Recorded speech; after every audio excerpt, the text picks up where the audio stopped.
Их поразило то, что на территории нашей республики нет ни одного подобного завода по термическому обезвреживанию отходов. При этом в Германии, территория которой в 47 раз меньше России, действует 83 завода по сжиганию отходов. Именно поэтому при поиске специалистов выбор пал на немецкие компании Müller BBM и LGA. Обе специализируются на проверке и оценке безопасности объектов. Министр Баварии, министр Саксонии предложили нам экспертов.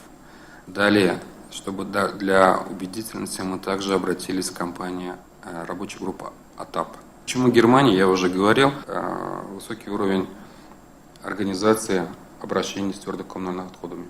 Для обезвреживания отходов на заводе под Казанью планируется использовать технологию колосниковой решетки. Температура сжигания мусора более 1000 градусов. По словам министра, в таких условиях происходит распад диоксинов. Чтобы провести полноценную экспертизу проектной документации, специалистам из Германии потребовалось 2 месяца. Как итог, положительная оценка. Первые результаты показывают, что работа заводов в Зеленодольском районе Республики Татарстан, первое, не превышает российский стандарт качества окружающей среды. Второе, не может спровоцировать вредные воздействия на окружающую среду или возникновение других опасностей. Но опасения у населения остаются. Одно из главных, что выбросы могут привести к развитию онкологических заболеваний. На это министр отвечает. По данным американских ученых, связи между этими факторами нет. Кроме того, концентрация загрязняющих веществ в воздухе будет низкой по нескольким причинам.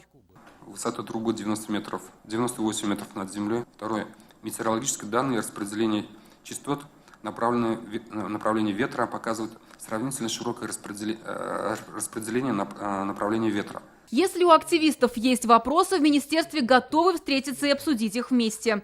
Также они планируют пригласить международных экспертов в Казань, чтобы с ними общественность могла обговорить все нюансы работы будущего завода.